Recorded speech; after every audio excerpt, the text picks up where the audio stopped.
हाँ तो बेटा आज हम बात करने वाले हैं मेमोरी मैनेजमेंट की। हम देखेंगे कि जब हम ऑपरेटिंग सिस्टम की बात करते हैं ऑपरेटिंग सिस्टम की, तो ऑपरेटिंग सिस्टम में क्या है कि ऑपरेटिंग सिस्टम में हम मेमोरी को कैसे प्रॉपरली मैनेज करते हैं। जब हम प्रोसेस की बात करते हैं, प्रोसेस कम्युनिकेशन की बात करते हैं, या रिसोर्सेज शेयरिंग की बात करते हैं, या कोई भी एग्जीक्यूशन की बात करते हैं, तो मेमोरी मैनेजमेंट की हम मतलब मेमोरी को कैसे मैनेज करते हैं ऑपरेटिंग सिस्टम में, ये सारी चीजें हम डिस्कस करने वाले हैं। तो सबसे पहले तो समझो बेटा, अगर हम अपने सिस्टम की बात करें, अब मैं जो है सिस्टम की बात कर रहा हूँ, सिस्टम मतलब किसकी बात कर रहा हूँ, कंप्यूटर सिस्टम की, ठीक है, या लैपटॉप की बात कर रहा हूँ, ठीक है। तो कंप्यूटर सिस्टम या हम लैपटॉप की बात कर रहे हैं, ठीक है। अब अगर हम सिस्टम या लैपटॉप की बात करते हैं, तो लैपटॉप में हमारे पास, सिस्टम में या लैपटॉप में हमारे पास क्या होता है, हमारे पास होता है रैम, हमारे पास होता है हार्ड डिस्क, हमारे पास होता है रजिस्टर्स। अब मैं केवल उन कंपोनेंट्स की बात करूंगा जो आपके केवल मेमोरी रिसोर्सेस की होंगे। किसकी बात होगी, केवल जो कि मेमोरी रिसोर्सेस होंगे, ठीक है, जिस जो कि आपका क्या है, मेमोरी रिसोर्सेस है। तो अगर हम अपने सिस्टम या लैपटॉप की बात करते हैं बेटा, तो मेमोरी रिसोर्सेस कौन कौन से होते हैं, ठीक है। तो इन जनरल जो हम मेमोरी रिसोर्सेस की बात करते हैं, वो हम बात करते हैं रैम की, हार्ड डिस्क की, रजिस्टर्स की। दीज आर मेमोरी रिसोर्सेस, ठीक है। इनको आप कैसे मैनेज करोगे, इसके लिए मेमोरी मैनेजमेंट क्या होगा, कौन सी स्ट्रेटजी होगी, ये सारी चीजों को हम डिस्कस करने वाले हैं मेमोरी मैनेजमेंट में, ठीक है। तो समझने की कोशिश करते हैं। जैसे कि देखो, आज हम पूरी बेसिक टर्मिनोलॉजीज की हम बात करेंगे मेमोरी मैनेजमेंट में, ठीक है। तो सबसे पहले हम समझने की कोशिश करते हैं, अगर मान लो बेटा, अगर हम सीपीयू की बात करते हैं, सेंट्रल प्रोसेसिंग यूनिट की, तो जो सीपीयू है वो करता क्या है, जो भी सेंट्रल प्रोसेसिंग यूनिट है वो करता क्या है, ठीक है, प्रोसेस को एग्जीक्यूट करता है, प्रोसेस को रन करता है, ठीक है। तो सीपीयू का काम क्या हो गया, प्रोसेस एग्जीक्यूशन का काम,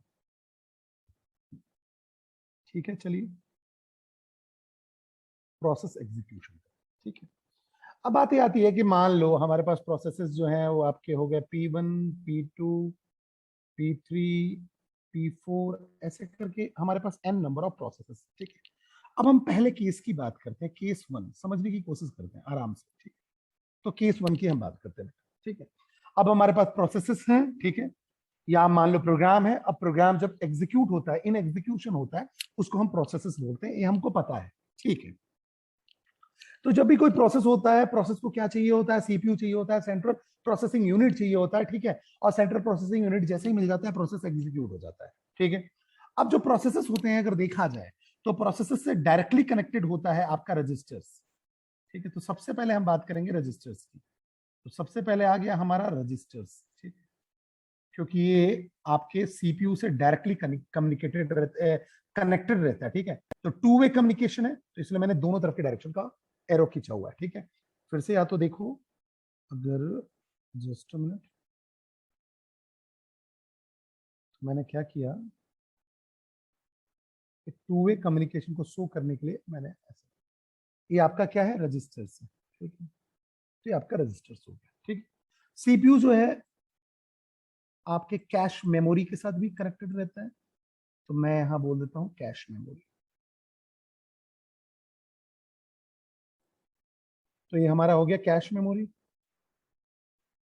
क्योंकि मैंने आपको क्या बताया कि सीपीयू हमारे कैश मेमोरी के साथ भी कनेक्टेड रहता है। चलिए, अच्छी बात। अब आपको मैंने बताया था कि जो रजिस्टर्स के साइज होते हैं, रजिस्टर भी क्या है, स्टोरेज यूनिट है, ठीक है। लेकिन रजिस्टर्स के जो साइज होते हैं बड़े लिमिटेड होते हैं, ठीक है, स्मॉल कैपेसिटी होती है। कैपेसिटी आपकी मैक्सिमम कितनी हो सकती है, या तो किलो बाइट्स में हो सकती है, या तो बाइट्स में हो सकती है, लेकिन लिमिटेड कैपेसिटी होती है, किलो बाइट्स या बाइट्स में होगी, लिमिटेड होगी, ठीक है। चलिए, अच्छी बात है। अब अगर देखा जाए तो हमारे पास रजिस्टर्स आ गए। अब रजिस्टर्स जो है हमारे पास, सिंपल सी बात है, रजिस्टर्स की जो कैपेसिटी है वो लिमिटेड है, किलो बाइट्स या बाइट्स में। अब अगर मान लो मुझे प्रोसेस को एग्जीक्यूट कराना है, ठीक है, तो प्रोसेस डायरेक्टली सीपीयू में तो जाएगा नहीं, किसी स्टोरेज यूनिट से होता हुआ जाएगा, किसी स्टोरेज यूनिट से होता हुआ जाएगा। अब अगर देखा जाए तो रजिस्टर जो होते हैं वो सीपीयू से डायरेक्टली कनेक्टेड होते हैं, और सीपीयू क्या होता है, फास्ट होता है, ठीक है। रजिस्टर की कैपेसिटी भी स्मॉल है, तो बट ऑब्वियस है रजिस्टर से प्रोसेस करना फास्ट है।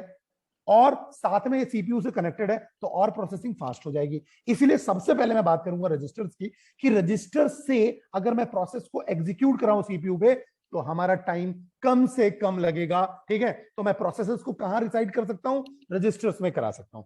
तो जितने भी प्रोसेसेस हो गए उनको मैं कहां रिसाइड करा दूंगा? रजिस्टर्स में। और रजिस्टर से सीपीयू को हम प्रोसेसेस देते जाएंगे based on some scheduling algorithm और शेड्यूलिंग मैकेनिज्म, और सीपीयू को एक टाइम में एक हम प्रोसेस देंगे और वो एग्जीक्यूट करता जाएगा और एक काम होता जाएगा। लेकिन सबसे बड़ी प्रॉब्लम क्या है? रजिस्टर का साइज क्या होता है? लिमिटेड होता है। चलिए अच्छी बात है, अगर साइज लिमिटेड है और मैं मान के चलूं मेरे पास जो प्रोसेसेस हैं P1 P2 P3 P4 वो सारे के सारे 2-2 जीबी के हैं, सारे 2-2 जीबी के हैं। और रजिस्टर की साइज तो किलोबाइट में होती है। 10 केबी का हो जाएगा, मान लो 20 केबी का हो जाएगा, 30 केबी का हो जाएगा, 100 केबी का हो जाएगा। लेकिन मेरे पास एक ही प्रोसेस जो है वो 2 जीबी का है। तो अगर प्रोसेसेस की जो साइज है या प्रोसेस की साइज जो है वो आपके रजिस्टर से ही बड़ी हो जाए, बट ऑब्वियस है पॉसिबल है, बट ऑब्वियस है कि पॉसिबल है कि आपका जो आप प्रोसेसेस की बात कर रहे हो जिसको आपको सीपीयू प्रोवाइड करना है, अगर रजिस्टर से उसका साइज जो है अगर बड़ा हुआ, लार्जर हुआ, कैपेसिटी बड़ी हुई, तो बट ऑब्वियस है उसको हम रजिस्टर में तो रख नहीं सकते, प्रोसेस को हम रजिस्टर में नहीं रख सकते। तो रजिस्टर में रख नहीं पाएंगे तो हम सीपीयू में एग्जीक्यूट कैसे कराएंगे, उसको सीपीयू कैसे प्रोवाइड करेंगे? बिकॉज मैंने आपको बोला कि प्रोसेसेस को मुझे किसी ना किसी कहना चाहिए उसमें रखना पड़ेगा, आपके पास कहना चाहिए डिवाइस में रखना पड़ेगा या किसी मेमोरी में रखना पड़ेगा। ठीक है, अब आपका मेमोरी कोई भी हो, जैसे मैंने बोला रजिस्टर भी आपका क्या है? स्टोरेज यूनिट है। मैं रजिस्टर में रख तो सकता हूं, लेकिन दिक्कत क्या आ रही है कि प्रोसेस के साइज जो होंगे अगर वो बड़े हो गए, बिकॉज रजिस्टर्स जो होते हैं वो तो बड़े ही लिमिटेड कैपेसिटी वाले होते हैं। तो ये पहली दिक्कत आ गई। तो ये जो हम काम कराना चाहते हैं, हम क्या करना चाहते हैं कि हम प्रोसेसेस को एग्जीक्यूट करना चाहते हैं, वो इस पर्टिकुलर मैकेनिज्म से होता हुआ नहीं दिख रहा है। एक आध जो छोटे प्रोसेसेस होंगे उनको तो हम एग्जीक्यूट करा दें, लेकिन वो भी लिमिटेड है। क्यों लिमिटेड है? क्योंकि रजिस्टर के पास अलग अलग इंस्ट्रक्शंस भी आते रहते हैं टाइम टाइम पे, जिसको सीपीयू एग्जीक्यूट करता रहता है। ठीक है, तो बट ऑब्वियसली यहाँ प्रोसेसेस को रिसाइड करके एग्जीक्यूट कराने का काम तो पॉसिबल नहीं होता दिख रहा है। तो ठीक है, तो हम अब दूसरी बात करेंगे। चलो ठीक है, सीपीयू में अब अगर मुझे एग्जीक्यूशन कराना है तो रजिस्टर वाला जो आपका मामला है वो फेल होता हुआ दिख रहा है। दूसरी बात करते हैं। ठीक है, यहां तक क्लियरिटी है सभी को? यस। yes ठीक है, ओके। अब आगे बात करते हैं। दूसरी बात अगर हम करें तो दूसरा आपका जो मैटर है वो अगर देखा जाए तो दूसरा जो है उसमें ये आपका सीपीयू हो गया, सेंट्रल प्रोसेसिंग यूनिट। अब अगर देखा जाए तो आप बात आ गई कि क्या कहते हैं, हमें को कैपेसिटी जो है ज्यादा चाहिए, बिकॉज हमारे पास एन नंबर ऑफ प्रोसेसेस होंगे और प्रोसेसेस के साइज वैरी कर सकते हैं और लार्ज भी हो सकता है। ठीक है, तो बस मुझे ध्यान में आता है कि क्यों ना प्रोसेसेस को हार्ड डिस्क में रख दिया जाए और हार्ड डिस्क से सीपीयू में भेज के एग्जीक्यूट करा लिया जाए। चलिए अच्छी बात है। तो अब हम बात करेंगे सेकेंडरी मेमोरी की। तो अब हम बात करते हैं सेकेंडरी मेमोरी की।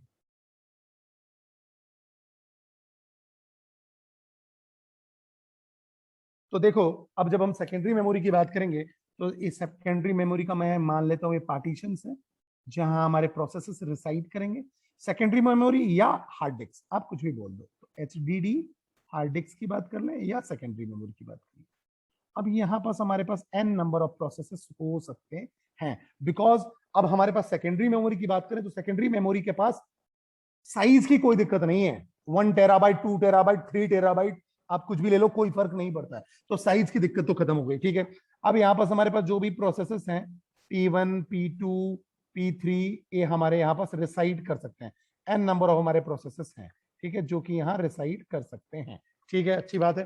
तो अब साइज की प्रॉब्लम सॉल्व हो गई, बिकॉज रजिस्टर्स में तो हमारे पास कैपेसिटी की बड़ी लिमिटेड कैपेसिटी ही लिमिटेड थी। यहां हमारे पास कोई लिमिटेशन नहीं है। अब आप जितना चाहो उतने प्रोसेसेस आप रिसाइड कर लो। तो सेकेंडरी मेमोरी में आपने रिसाइड कर लिया। चलिए अच्छी बात है, यहां तक बात समझ में आ गई। लेकिन बात यह आती है बेटा कि जो सेकेंडरी मेमोरी होता है या जो हार्ड डिस्क होता है वो सीपीयू से डायरेक्टली इंटरैक्ट नहीं करता है। इस बात को ध्यान रखना। सीपीयू से इंटरैक्ट करने के लिए उसको बसेस, एक्यूमुलेटर्स, इन सब की जरूरत पड़ती है। तो आप सिंपल एक एग्जांपल समझो।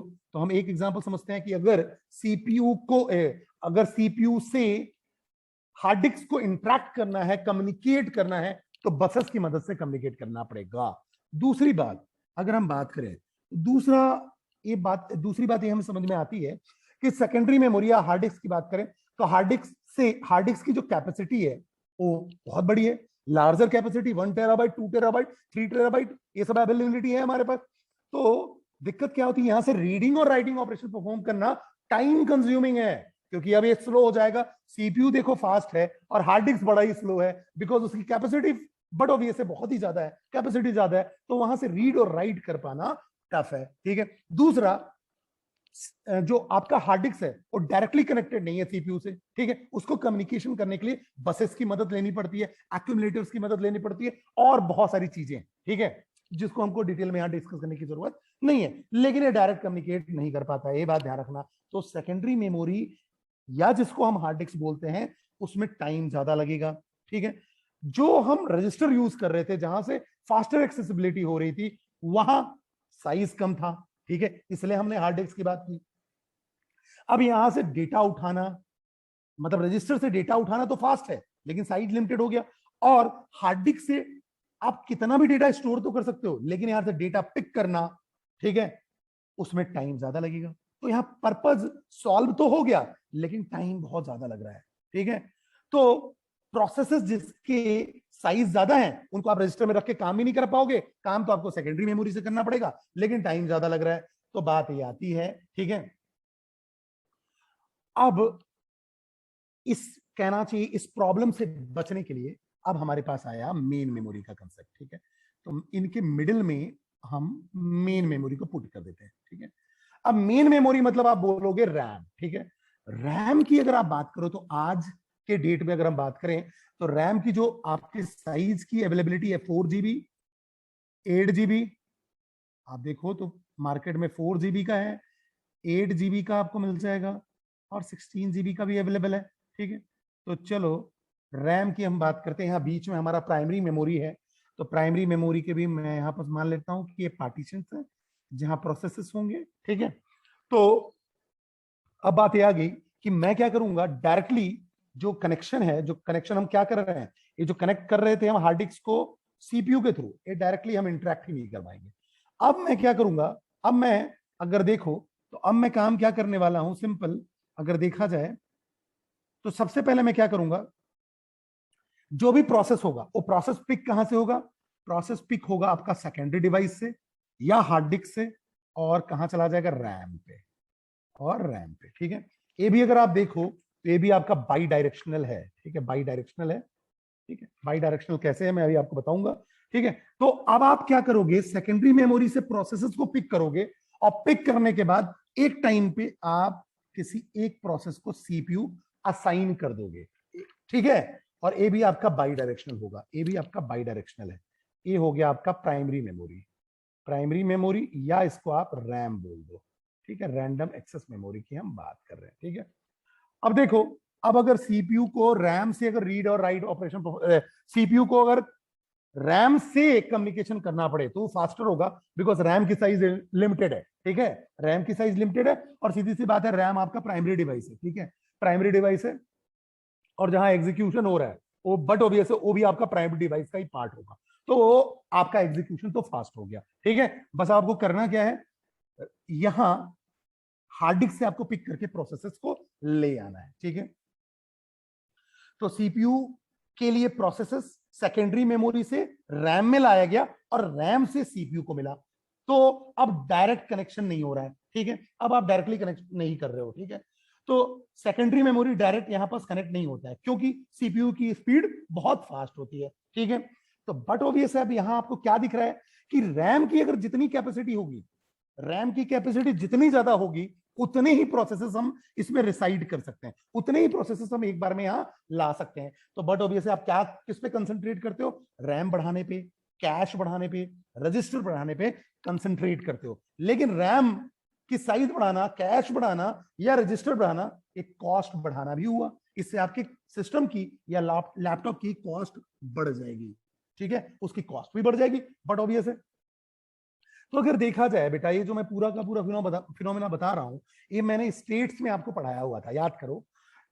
तो जो हम प्रोसेसेस की लाइफ साइकिल की बात करते थे, तो कोई भी प्रोसेस होता था वो सबसे पहले कहां रहता था? न्यू स्टेट में। तो P1 से लेकर N प्रोसेसेस कहां हो गया? न्यू स्टेट में। ये सबसे पहले यहां आता था न्यू स्टेट में, ध्यान रखना। और न्यू स्टेट प्राइमरी मेमोरी का पार्ट होता था या सेकेंडरी मेमोरी का? किसका पार्ट होता था? कोई भी बताओ।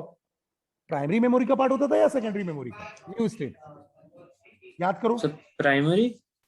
सेकेंडरी मेमोरी का या सेकेंडरी डिवाइसेस का, हार्ड डिस्क का पार्ट होता था।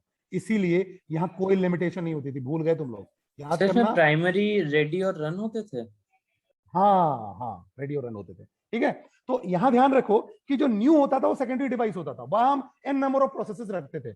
यहां से कुछ प्रोसेसेस, मैंने आपको एक्सप्लेन किया हुआ था, यहां से कुछ processes, suppose that P1 P2 और P3 वो आपके रेडी क्यू में आ गए, और रेडी जो होता था वो आपका प्राइमरी मेमोरी का पार्ट होता था या रैम का पार्ट होता था, ठीक है।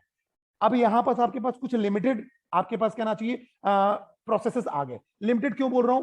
अब रैम ना केवल प्रोसेस के एग्जीक्यूशन में ही नहीं लगा हुआ है, रैम के पास और भी काम है। बहुत सारे रिसोर्सेस हैं जो बैकग्राउंड में चलते रहते हैं, उनको भी मेमोरी चाहिए होता है। तो अगर 16 जीबी का रैम है तो आप देखोगे तो आपको 12-13 जीबी मिलेंगे या 14 जीबी ही मिल रहे होंगे, बाकी 2 जीबी करंट रिसोर्सेज को फुलफिल करने में लग रहे होंगे, ठीक है।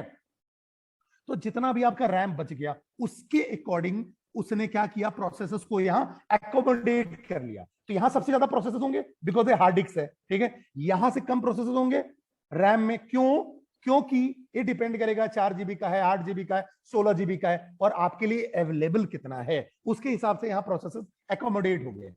फिर यहां से शेड्यूलिंग एल्गोरिथम के अकॉर्डिंग कोई प्रोसेस पिक होता था और जाता था रनिंग स्टेट में। मान लो P1 गया, ठीक है, शेड्यूलिंग एल्गोरिथम के हिसाब से। ये भी आपका रैम का पार्ट होता है, ठीक है, ये भी आपका प्राइमरी मेमोरी का पार्ट है। यहां इसको CPU मिला और एग्जीक्यूट हो गया। अब होता क्या है बेटा, किसी भी प्रोसेस को एग्जीक्यूट होने के लिए 2 चीजें चाहिए। अगर आप देखो कोई प्रोसेस है उसको एग्जीक्यूट होना है तो 2 चीजें चाहिए। क्या क्या चीजें चाहिए? एक चाहिए CPU और दूसरा चाहिए IO डिवाइसेस, ठीक है। कभी कभी CPU से भी काम अकेले चल जाता है और कभी कभी CPU प्लस IO डिवाइसेस दोनों चाहिए। अब अगर मान लो ये प्रोसेस जो है P1 जो है, या मान लो फिर से अगर हम देखें तो हमको ये बात समझ में आ गई कि CPU प्लस IO डिवाइसेस चाहिए या केवल CPU से भी काम चल जाएगा। अब मान लो सपोज दैट, अब अगर देखो तो हम मान के चलते हैं कि अगर आपके रेडी क्यू का स्पेस बहुत ही कम है, ठीक है। कैसे कम है मान लो, ठीक है, जैसे मान लो आपका रैम जो है वो 4 जीबी का ही है, ठीक है। आपका कोई प्रोसेस आता है P1 वो 3 जीबी का है, P2 भी 3 जीबी का है और P3 भी 3 जीबी का है। ये 3 प्रोसेसेस हैं, ठीक है। प्रोसेसेस हैं मतलब इन एग्जीक्यूशन की हम बात करेंगे। अभी सबसे पहले कहां होंगे? हार्ड डिस्क पे। तो न्यू स्टेट में P1 P2 P3 है। अब देखो सारे के सारे 3 जीबी का है और आपका रैम का स्पेस है 4 जीबी। रैम का कितना स्पेस है टोटल? 4 जीबी। तो बताओ मुझे एक बार में कितने प्रोसेसेस यहां रेडी स्टेट में आ पाएंगे? एक बार में कितने प्रोसेस रेडी स्टेट में आ पाएंगे? केवल एक, केवल एक। तो मान लो P1 आया, अब समझना मेरी बात को, P1 आया और P1 आता है और वो रनिंग स्टेट में उसको भेज दिया जाए कि चल भाई तू एग्जीक्यूट हो जाए। तो P1 यहां रनिंग स्टेट में एग्जीक्यूट होने के लिए जाता है, ठीक है। अब रेडी स्टेट आपका क्लियर हो गया। अब P1 जैसे ही कहना चाहिए एग्जीक्यूट होने जाता है, वो बोलता है मुझे तो इनपुट आउटपुट चाहिए, तो चला जाएगा इनपुट आउटपुट के लिए। तो आपका CPU तो क्या हो गया? वैकेंट, आइडल बैठा हुआ है।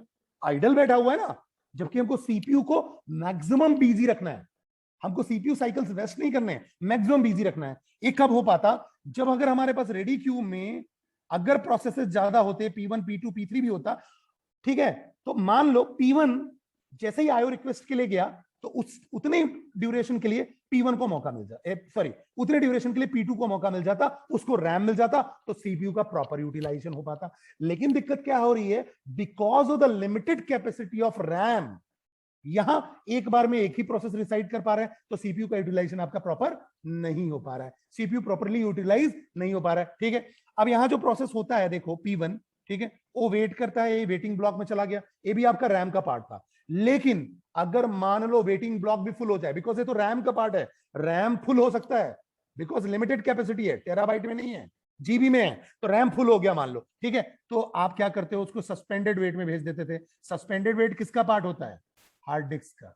यहां कोई दिक्कत नहीं है, कोई लिमिटेशन नहीं है, ठीक है। वापस से जब वेटिंग स्टेट क्लियर होता था तो मैं वापस से इसको यहां भेजता था और फिर रेडी स्टेट में जाके तब रन हो पाता था, डायरेक्टली रनिंग स्टेट में नहीं जाता था। इसलिए यहां देखो, यहां जो मैं क्या कर रहा हूं कि मेमोरी से मैंने रैम में भेजा, अब ये रैम फुल हो सकता है बेटा, तो वापस जाके रिसाइड करेगा आपके किसमें, हार्ड डिस्क में ही किसी एरिया में रिसाइड करेगा, ठीक है। तो बट ऑब्वियस है, आप क्या करना चाहते हो, आप चाहते हो कि इस रैम में, या ये कहना चाहिए प्राइमरी मेमोरी में, मल्टीपल प्रोसेसेस हो, एक से ज्यादा प्रोसेसेस हो, जिससे कि आप क्या कर सको, सीपीयू को मैक्सिमम यूटिलाइज कर सको। उसको हम क्या बोलते हैं, डिग्री ऑफ मल्टी प्रोग्रामिंग, ठीक है। मतलब मल्टी प्रोग्रामिंग के कॉन्सेप्ट को आप अचीव कर सको, मल्टीपल प्रोग्राम्स या प्रोसेसेस रिसाइड करें रैम में एक सिंगल टाइम में, जिससे कि आप मल्टी प्रोग्रामिंग या डिग्री ऑफ मल्टी प्रोग्रामिंग को अचीव कर सको। नेक्स्ट लेक्चर में देखेंगे डिग्री ऑफ मल्टी प्रोग्रामिंग क्या होती है, लेकिन इससे फायदा आपको समझ में आ गया कि अगर सपोज दैट मैंने आपको बताया कि किसी भी प्रोसेस को एग्जीक्यूट होने के लिए या तो सीपीयू चाहिए या तो सीपीयू प्लस आईओ चाहिए, ठीक है, दोनों चीज, ठीक है। तो जब अगर मान लो प्रोसेस P1 आता है, यहां से हट गया, ठीक है, और P1 को सीपीयू मिल गया, अब वो बोलता है मुझे आईओ चाहिए, तो ये तो क्या होगा, सीपीयू बोलेगा भाई आईओ चाहिए, इनपुट आउटपुट डिवाइस चाहिए, वो तो स्लोअर होते हैं। अब आप देख लो, अब आप अपना देख लो, अब आप वेट कर लो, अगर आईओ फ्री नहीं है और आप आईओ का एग्जीक्यूशन करके वापस आ जाना, आपको सीपीयू प्रोवाइड मिलेगा, सीपीयू मिलेगा, एक आपकी प्रोसेस है, फिर से आप रेडी से एग्जीक्यूट कर लोगे। लेकिन मैं उतने दिन खाली नहीं रहूंगा, अगर यहां प्रोसेस है तो मैं क्या करूंगा, दूसरे प्रोसेस को पिक कर लूंगा, दूसरे प्रोसेस को पिक कर लूंगा, यहां से फिर नेक्स्ट प्रोसेस पिक हो जाएगा। ये आपका देखा जाए तो दोनों डायरेक्शन में मैंने क्यों रखा है, तो आप याद करो, यहां याद करो, अगर देखो तो प्रोसेस को अगर मान लो P1 को मौका मिला, सीपीयू मिल गया, लेकिन P1 जो हो गया प्रीएम्प्ट हो गया, अगर P1 प्रीएम्प्ट हो गया, कोई हायर प्रायोरिटी का प्रोसेस आ गया, तो बट ऑब्वियस है ये चला जाएगा वापस से रेडी क्यू में और दूसरे प्रोसेस को मौका मिल जाएगा। सपोज दैट P2 को मौका मिल गया और P1 को प्रीएम्प्ट करके रेडी क्यू में भेज दिया गया, ठीक है। तो देखो यहां, इसलिए आपका दोनों तरफ डायरेक्शन बना हुआ है, ठीक है। तो ये पूरा का पूरा जो मैं आपको बेसिक बताया मेमोरी मैनेजमेंट में, इसलिए हमको जरूरत पड़ती है बिकॉज हमारे पास प्रोसेस होते हैं, उनको एग्जीक्यूट करना होता है, ठीक है। और बट ऑब्वियस है, जो आपका रैम है, रैम के साइज पे डिपेंड करेगा कि कितने मल्टीपल प्रोसेसेस आपके रैम में रिसाइड कर पा रहे हैं, ठीक है। और सीपीयू जो होगा और रैम से कम्युनिकेट करेगा, हार्ड डिस्क से कम्युनिकेट नहीं करेगा। Is that clear to all of you, yes or no? बोलिए बच्चे, यहां तक क्लियर है या नहीं है, कोई डाउट है बताइए, बोलिए बच्चे, क्लियर है, yes or no? Yes sir. Good, ठीक है। तो ये बातें मुझे समझ में आ गई। तो देखो, the concept of CPU scheduling allows a set of process to share the CPU, ठीक है। हम क्या करते हैं कंसेप्ट ऑफ सीपीयू शेड्यूलिंग का, जिससे हम क्या करते हैं, टू शेयर द सीपीयू, ठीक है, thereby increasing the utilization of the CPU. CPU sharing इस तरीके से होनी चाहिए, सीपीयू जो है वो शेयर जो होना चाहिए इस तरीके से होना चाहिए जिससे कि सीपीयू का प्रॉपर या मैक्सिमम यूटिलाइजेशन हो सके, ठीक है। क्योंकि प्रोसेसेस कहां रिसाइड करेंगे, मेमोरी में, वो भी मेन मेमोरी में, ठीक है। The memory is thus shared and the resources required to be manage. Memory shared होगा और रिसोर्सेज क्या होंगे, आपके कहना चाहिए रिसोर्सेज रिक्वायर होंगे, उनको मैनेज करना पड़ेगा जो भी रिसोर्सेज है, ठीक है। तो देखो, अगर हम कंप्यूटर की बात कर रहे हैं तो कंप्यूटर का मतलब क्या हुआ, CPU, central processing unit plus memory, ठीक है। अब मेमोरी हमारी क्या कौन कौन सी हो गई, मेनली देखा जाए तो प्राइमरी मेमोरी और सेकेंडरी मेमोरी, ठीक है। सेकेंडरी मेमोरी मतलब हार्ड डिस्क, प्राइमरी मेमोरी मतलब रैम। तो यही मैंने बताया था, सीपीयू डायरेक्टली कैश मेमोरी से कनेक्टेड होता है।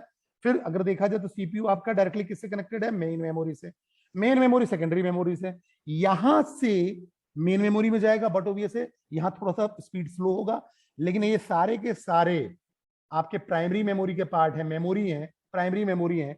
और अगर मेन मेमोरी की बात की जाए तो वोलेटाइल नेचर का होता है, तो बट ऑब्वियसली वोलेटाइल नेचर का है और एक ही जगह प्राइमरी मेमोरी का पार्ट है, तो यहाँ जो एग्जीक्यूशन स्पीड होगी कम होगी, जैसे मैंने बोला 10 मिली सेकेंड लग रहा है या 100 मिली सेकेंड लग रहा है। तो तीन इंपॉर्टेंट क्राइटेरिया है मेमोरी के लिए, ठीक है। आपको साइज क्या होना चाहिए, साइज ज्यादा होना चाहिए, जैसे रैम है तो रैम का साइज आपका ज्यादा होना चाहिए, बट ऑब्वियस है तो एग्जीक्यूशन फास्टर होगा, ठीक है, स्पीड फास्ट मिलेगी, ठीक है। मेमोरी एक्सेस टाइम कम से कम होना चाहिए और पर यूनिट कॉस्ट भी आपकी कम लगनी चाहिए, ठीक है। मेमोरी तो ज्यादा चाहिए लेकिन एक्सेस टाइम कम से कम लगे और कॉस्ट जो होना चाहिए वो आपका कम हो, ये मेनली आपका मेन इंपॉर्टेंट क्राइटेरिया है, ठीक है। तो देखो अगर देखा जाए तो कंप्यूटर जो होते हैं दो टाइप की स्टोरेज यूज करते हैं। एक आपका मेन मेमोरी जो प्राइमरी मेमोरी है, जो वोलेटाइल नेचर का होता है।